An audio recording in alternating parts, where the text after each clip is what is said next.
오늘 설교의 제목은 사랑으로 역사하는 믿음이라고 하는 것이고요. 본문 말씀은 갈라디아서 5장 2절로부터 12절까지의 말씀입니다. 오늘의 말씀을 한마디로 정리하면 할례를 받지 마십시오 라는 겁니다. 우리가 예수 십자가의 복음을 믿는다고 하면서 이것 갖고는 안 되고 뭔가 불안하니까 할례도 받고 율법을 지킴으로 하나님 앞에서 인정받으려고 한다면 이 사람은 예수 그리스도에게서 필요 없는 것이고 예수 그리스도에게서 끊어져서 구원의 은혜에서 떨어지게 된다라는 것이 오늘 본문의 요지입니다. 자, 우리는 이미 예수 그리스도의 십자가의 구속을 통하여 은혜로 믿음으로 의롭다 하심을 얻었습니다. 자, 이러한 복음에 반대되는 교리나 지식, 그 어떠한 가르침 하나님께서 주신 것이 아닙니다. 그런데 여러분, 할례냐 그리스도냐, 율법이냐 은혜냐, 행위냐 믿음이냐, 육체를 따라서냐 성령으로냐 하는 문제는 오늘날에도 여전히 중요하다는 겁니다. 예수 그리스도의 십자가 외에 그 어떠한 것도 우리의 구원에 필요가 없습니다. 자, 그런데 사람들은 여전히 자신이 뭔가를 해야만 구원이 이루어질 거라고 생각하고 있다는 겁니다. 이러한 생각은 잘못된 겁니다. 왜 그렇습니까? 율법이나 행위를 지켜야 한다는 것은요, 우리의 구세주 예수 그리스도를 부족한 분으로, 무엇인가 완전하지 못한 분으로 여기고 있기 때문에 그런 겁니다. 우리가 믿음 생활하면서 이런 식으로 어정쩡하다면요, 예수님과 상관이 없게 되는 겁니다. 하루는 무디가 탄광촌에 방문하여 복음을 전하게 되었습니다. 한 광부에게 구원에 대해서 설명하자 이 말을 들은 광부는 고개를 저으며 말했습니다. 아니 목사님, 구원이라고 하는 것이 너무나 싸구려 아닙니까? 그래서 믿어지지가 않아요. 믿기만 하면 된다는 거 너무나 값이 싸단 말입니다. 그렇게 좋은 거라면 많은 값을 지불해서 사야 하지 않습니까?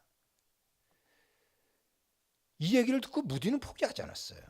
계속 이야기를 나누었습니다. 내가 선생님에게 한 가지 물어보겠습니다. 오늘 선생님은 지하 갱도에 들어가셨습니까? 네, 들어갔지요. 얼마나 깊이 들어가셨습니까? 한 수천 메터 들어갔습니다. 어떻게 그렇게 깊이 내려갈 수 있었습니까? 내려가는 방법은 간단합니다. 승강기를 타고 내려갑니다. 승강기를 타고 버튼을 누르면 아래로 그냥 쑥 내려갑니다. 바로 그겁니다. 승강기를 타고 버튼을 누르면 아래로 내려갈 수 있듯이 하나님이 우리를 위해 독생자 예수 그리스도를 십자가 위에 죽게 하셨으니 우리가 이 사실을 믿기만 하면 구원입니다. 믿음의 버튼만 누르면 되는 겁니다 라고 얘기를 했답니다. 사랑하는 성도 여러분, 예수님의 십자가와 부활 외에 다른 것은 필요 없습니다.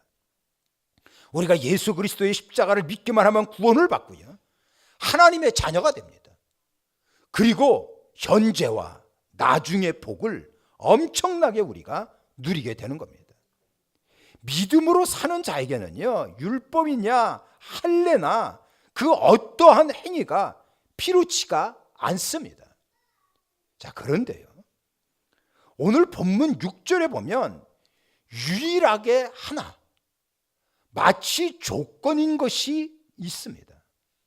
그것이 뭔지 압니까? 6절 말씀을 봐보세요. 6절에 보면 그리스도 예수 안에서는 할례나 무할례나 효력이 없으되 사랑으로 역사하는 믿음뿐이다 라고 나와 있어요. 사랑으로 역사하는 믿음. 이 말은요, 사랑으로 표현돼야 되는 믿음을 이야기하는 것입니다.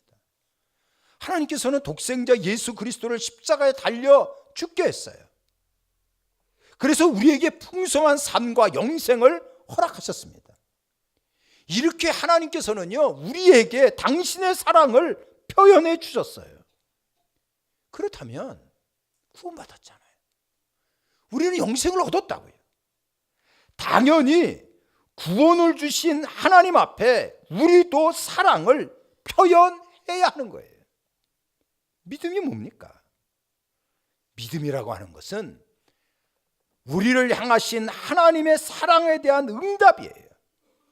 믿음이라고 하는 거는요, 우리가 받은 그 하나님의 사랑, 그것을 반납하는 겁니다. 정상적인 믿음이라고 하는 거는 하나님과 이웃에 대해서 사랑을 표현해야 하는 거예요. 복음 안에 있는 자들은 반드시 사랑의 행위가 뒤따라야 합니다. 우리가 예수님께 받은 사랑이 있잖아요. 그래서 우리는 구원을 얻었습니다. 이러한 사실에 대해서 감격하여 사랑의 행위로 표현하지 않는다면요, 그 믿음은 가짜입니다. 가짜라고요.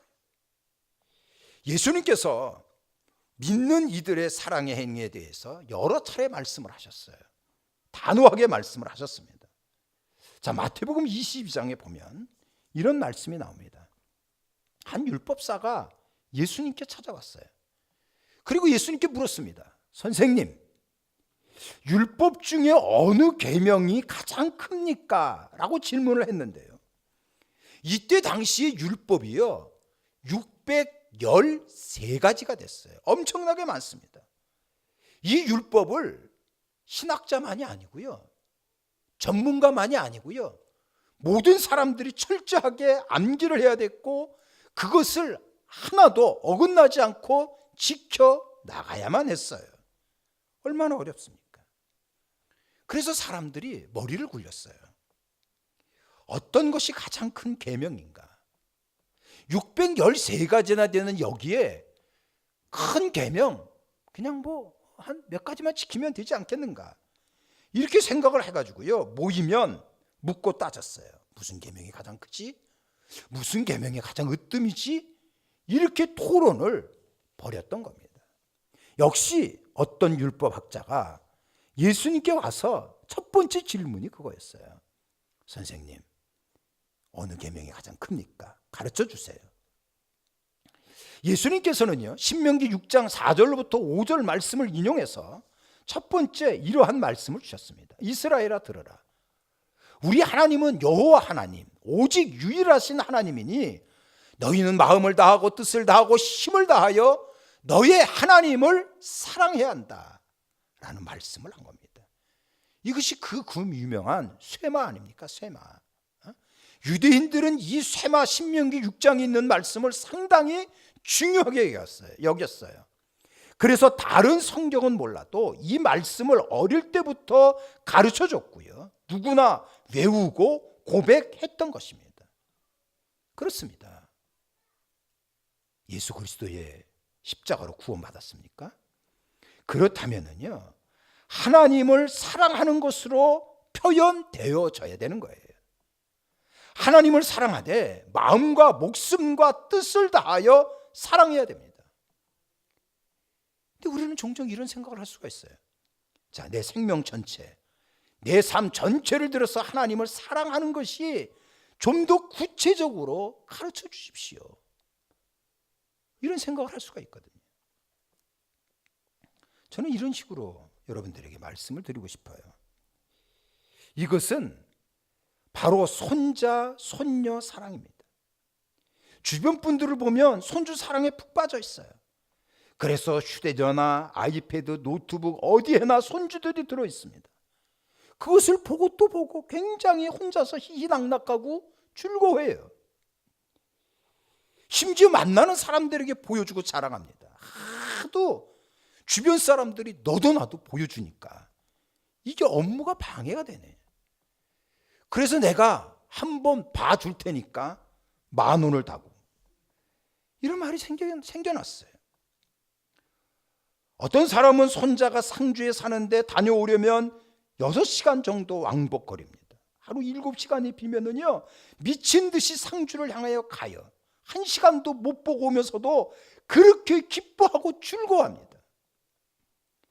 이런 식으로 사랑하는 것이 마음과 목숨과 뜻을 다하여 사랑하는 거예요. 엘버트 수바 있죠, 박사가 인간이 행복하려면은 세 가지의 조건이 있어야 된다고 얘기를 했어요. 첫 번째로는요, 할 일이 있어야 된다. 두 번째로는 소망이 있어야 된다 그랬어요. 자, 세 번째로는 내가 사랑해야 될 대상이 있어야 된다 그랬어요. 자, 그러면 우리가 해야 될 일이 뭡니까? 우리가 가져야 될 소망이 뭡니까? 우리가 사랑해야 될 대상이 무엇입니까? 그분은 하나님이십니다. 우리의 삶의 우선순위 하나님을 사랑하는 거예요. 우리의 삶으로 하나님을 사랑하는 것을 표현되어져야 돼요. 그러면 하늘의 평화가 임합니다. 그리고 행복한 주님의 역사를 누리게 될 거예요. 여러분들 힘들고 어렵습니까? 삶의 힘을 잃었습니까? 외롭고 고독합니까? 그러면 다윗의 고백을 해야 돼요. 나의 힘이 되신 여호와여, 내가 주를 사랑하나이다. 이러한 다윗과 같이 고백을 하면은요, 새 힘을 얻게 됩니다. 능력 있는 삶을 살게 되는 거예요. 설거지를 하면서도, 사업을 하면서도, 예배를 드리면서도 무슨 일을 하든지 하나님, 내가 하나님을 사랑합니다 라고 외치십시오. 그렇다면 어둠의 세력이 사라집니다. 행복하고 기쁨이 넘쳐나게 될 것입니다. 하나님 사랑에 대해서 표현하라 라는 말씀을 우리가 했어요. 두 번째로는 예수님께서는요, 레위기 19장 18절의 말씀을 인용하면서 이렇게 말씀을 주셨습니다. 내 이웃을 내 자신과 같이 사랑하라 하는 말씀이에요. 이웃사랑이지요. 하나님 사랑은요, 이웃사랑으로 표현되어져야 됩니다. 이웃을 사랑해야만 하나님을 사랑할 수 있다는 얘기예요. 예수님께서 하나님 사랑 말씀하시고 그리고 이웃사랑에 대해서 말씀하신 이 얘기, 당시 사람들은 상당히 충격을 받았어요. 왜 그런지 아세요? 하나님을 사랑하기 때문에 얼마든지 이웃들을 정죄하고 이웃들을 미워하고 심지어는 이웃을 죽일 수 있다, 이렇게 당시 유대인들이 생각을 했어요. 그런데 하나님 사랑과 이웃 사랑을 연결시킨 거예요. 그런데 마태복음 22장에 나오는 질문을 던졌던 율법학자는요, 예수님의 이 말씀에 전적으로 공감을 했어요. 그러면서 뭐라고 얘기했는지 아세요? 맞습니다.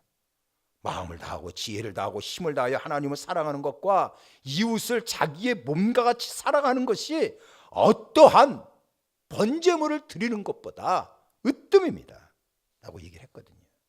그런데요, 예수님께서 이렇게 반응을 한 율법학자에게 놀라운 축복을 선언하셨습니다. 마가복음 12장 내용인데, 예수님께서 그가 지혜 있게 대답하는 것을 보시고 뭐라고 말씀하셨어요? 네가 하나님의 나라에서 멀지 않다 그랬어요. 하나님의 나라에서 멀지 않다는 말이 무슨 말이에요? 구원이라는 얘기예요. 구원. 이웃 사랑이라고 하는 거는요, 하나님의 사랑의 완성이에요. 우리의 믿음의 본질, 우리의 믿음의 핵심은 예수님에 대한 사랑입니다. 그런데 이 예수님의 사랑이 이웃 사랑이 있어야 완성되는 거예요. 예수님께서 요한 1서 4장에 보면 이렇게 말씀을 하셨어요. 누구든지 하나님을 사랑하노라 하고 그 형제를 미워하면 이 사람은 거짓말하는 사람이다. 눈에 보이는 형제를 사랑하지 않으면서 어떻게 보이지 아니하는 하나님을 사랑한다고 말할 수가 있느냐? 이게 예수님 말씀입니다.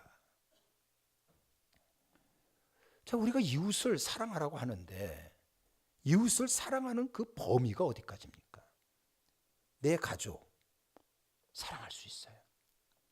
뭐 대범하게 내 동료까지도 사랑할 수 있습니다. 근데 십자가가 뭐예요? 십자가는 왼수까지 사랑하는 거예요. 예수님은 우리 죄인을 위해, 원수 되었던 우리를 위해 십자가에 못 박혀 물과 피를 다 쏟으시고 생명을 주셨어요. 우리에게 영생을 주셨어요. 십자가는 왼수 같은 인간이라도 품고 사랑하는 것을 말하는 거예요. 십자가로 구원받은 사람은 하나님 사랑하는 것, 목숨같이 사랑해야 되고요. 이웃을 사랑하되 원수라도 품고 사랑할 수 있는 이러한 표현되어진 사랑이 있어야 한다는 것을 가르쳐주고 있습니다. 그래서 사랑은요, 인내입니다. 그래서 사랑은 훈련이라고 말하는 거예요. 어느 사람이 밖에서는요, 사자같이 당당했어요. 밖에서는 인정받고 성공했어요. 근데 집에 들어가기만 하면 늘 2인자입니다. 마누라가 얼마나 싸나운지 한 번도 이겨먹을 수가 없어요. 알고 보니까 이 마누라가 서울대표 유도 선수예요.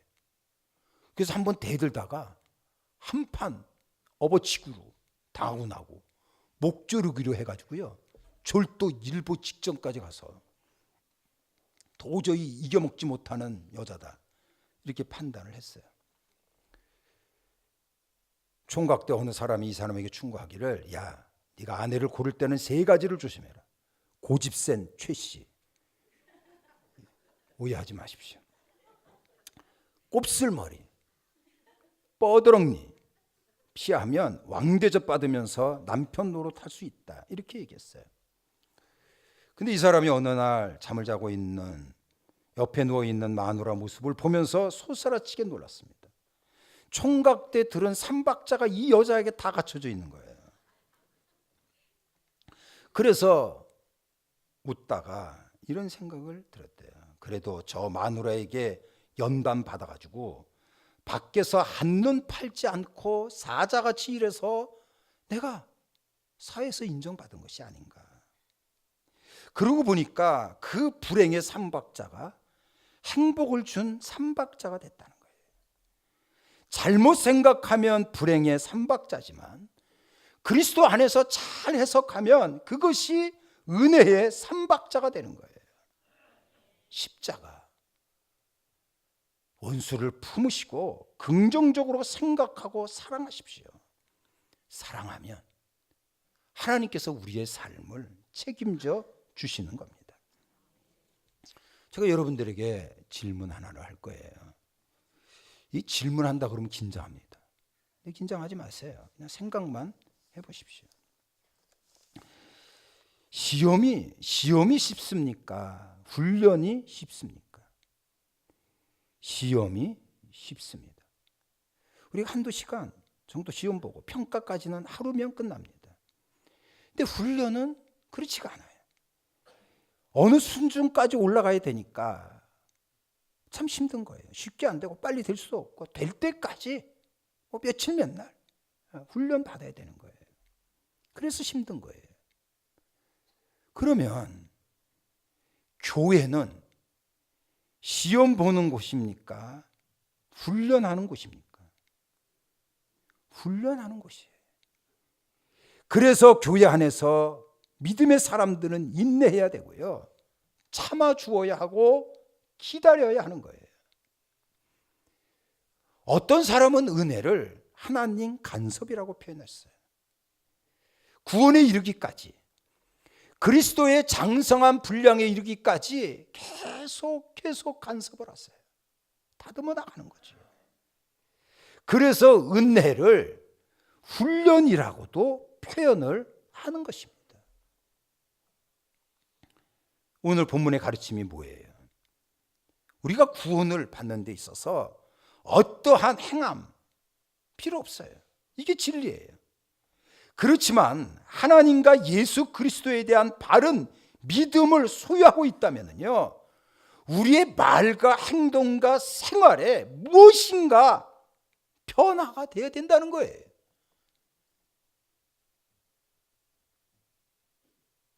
십자가에서 표현된 하나님의 사랑 때문에 우리는 풍성한 삶을 얻었고요, 영생을 얻은 거 아닙니까?